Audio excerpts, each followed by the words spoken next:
Hi guys, welcome to Counterpoints. My name is Connor. Today we're going to be reviewing Raptor. It is a Warhammer 40k animated short. It's going to be lore heavy and a little animation short, but at the same time it's going to be able to reveal a decent amount of really cool lore stuff.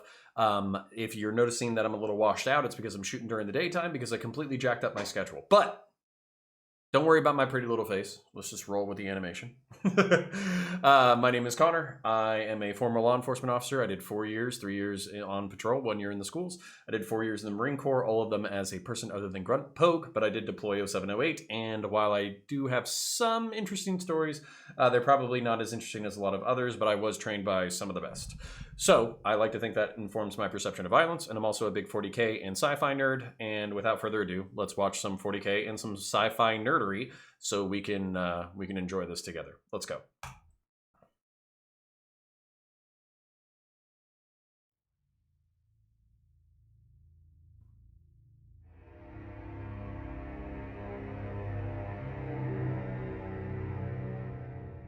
All right, pausing already.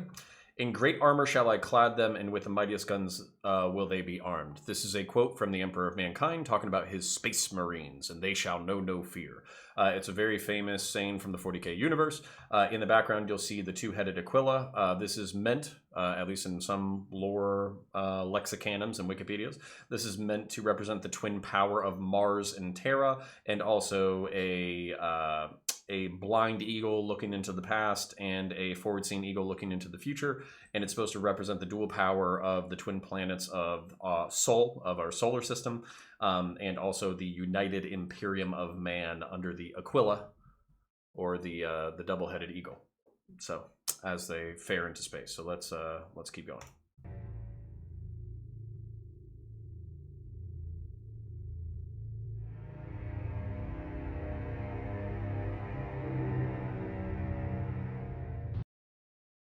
All right, so we have some incense, we have some candles. Let's back up just a little bit.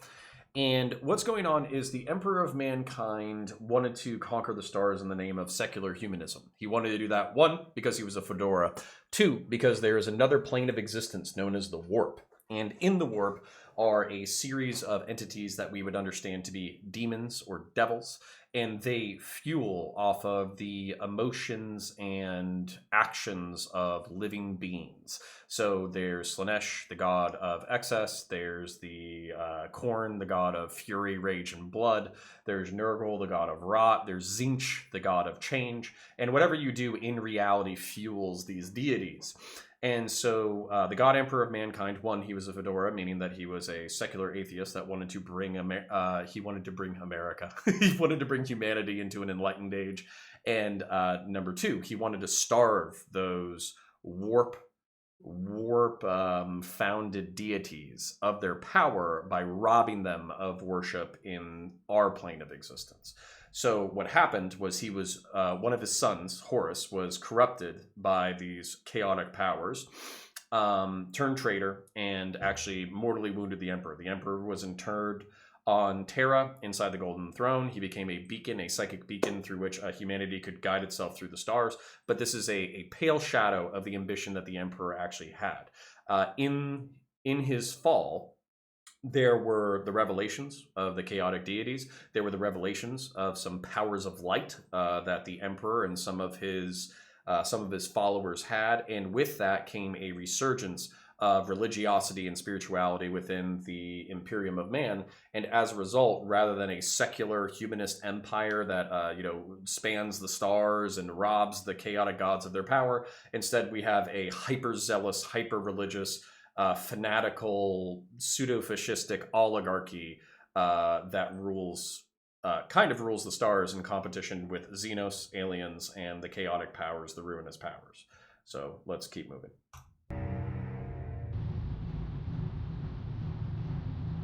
Hear that background machinery like you're in like a naval vessel.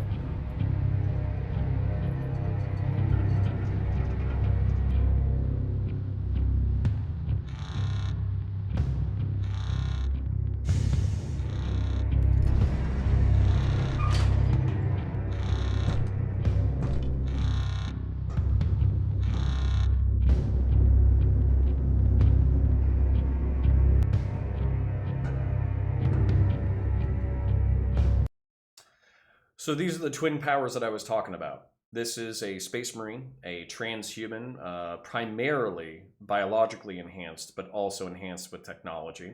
And here is a tech priest engine seer or engineer who is a representative of the Mechanicum of Mars.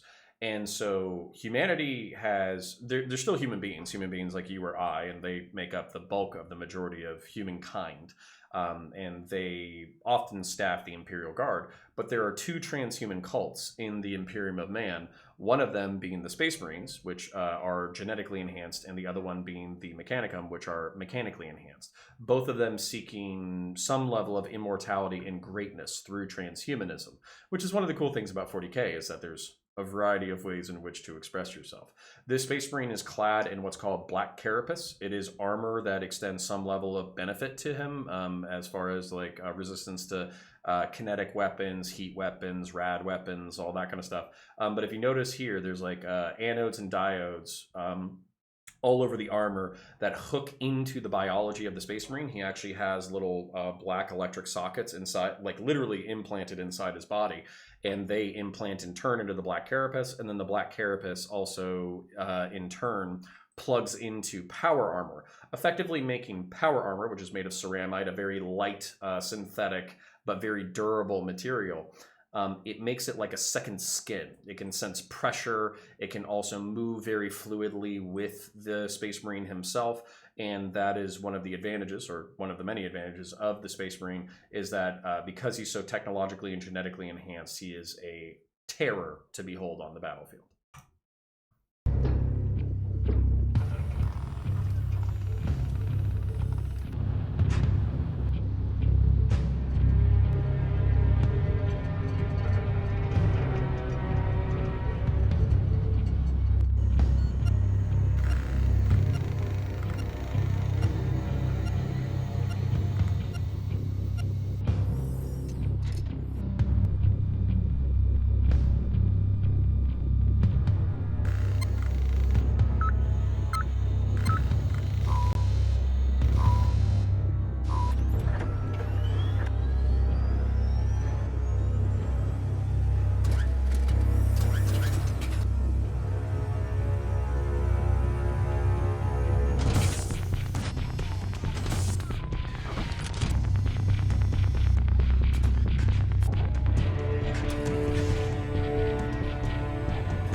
All right. So the title of this piece is called Raptor. The reason why it's called Raptor is because that is a Space Marine chapter derived from the Raven Guard. Each chapter has its own aesthetic. The Blood Angels are angelic. The Dark Angels are knights. And the Raptors are a very practical offshoot chapter from...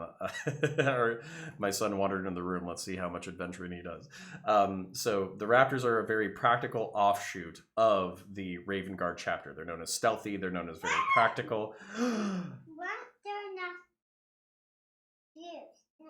Raptors are dinosaurs. Oh, okay. So my son wants you to know that raptors are not birds. Raptors are dinosaurs.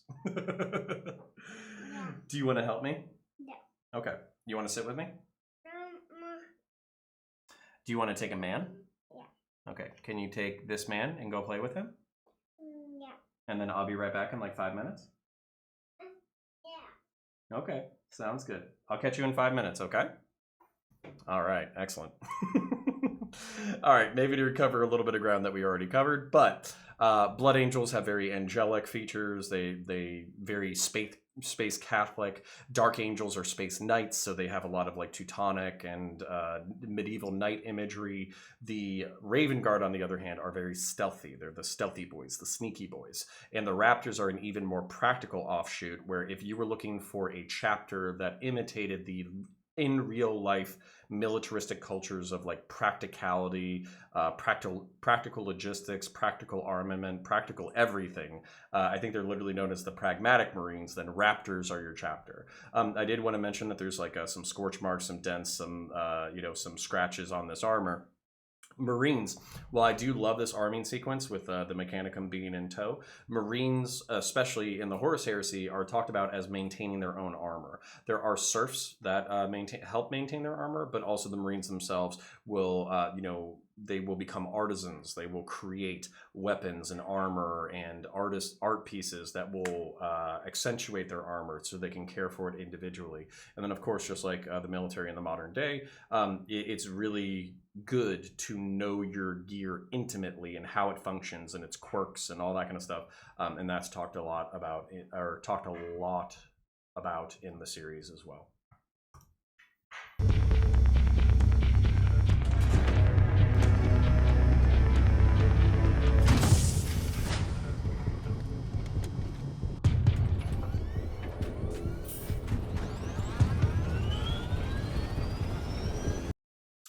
Two other notes. The two studs in his forehead are service studs. I forget what the silver and the gold means, but it basically signifies his length of service. And then also the backpack, I believe, is a nuclear fusion power plant on the back. So this backpack can give him unlimited energy with which to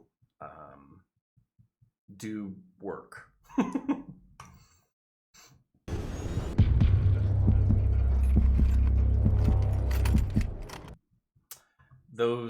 This is an assault bolter. It is the assault variant of assault bolt rifle, I believe.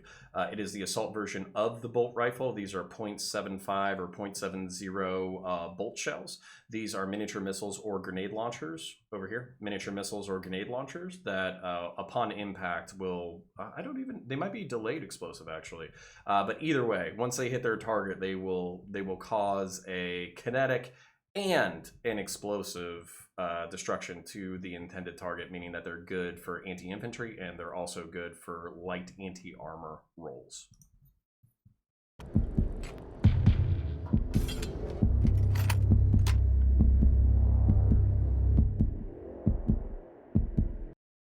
The combat knife that you saw is sharpened to a monomolecular edge, meaning that it is basically like a single atom thick at the tip and at the blade, so it can cut through almost anything. And then this is a purity seal. Purity seals are the traditions carried on from the Horus Heresy and the Great Crusade for the Oath of Moment. These are prayers, these are meditations, these are promises, these are vows, these are histories of the individual Marine, basically commemorating their great achievements.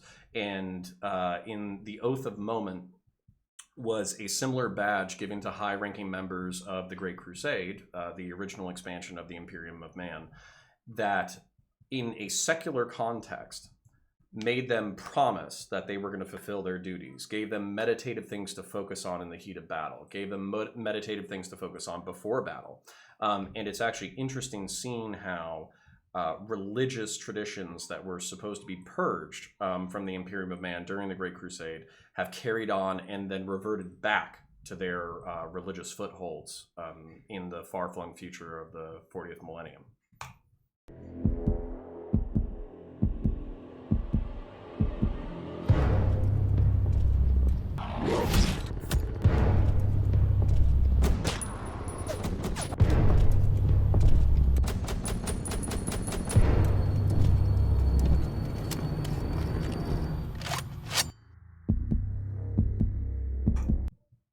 All right, and then quick note to all you animators out there, just when you pull the charging handle to the rear, there's normally a spring that will push the charging handle forward. So you actually don't want to ride it forward with your hand because you can cause like a bad feed. I'm sure bolters have evolved past this, but basically clack it to the rear, let the charging handle take the round forward. Especially in semi-automatics and fully automatics.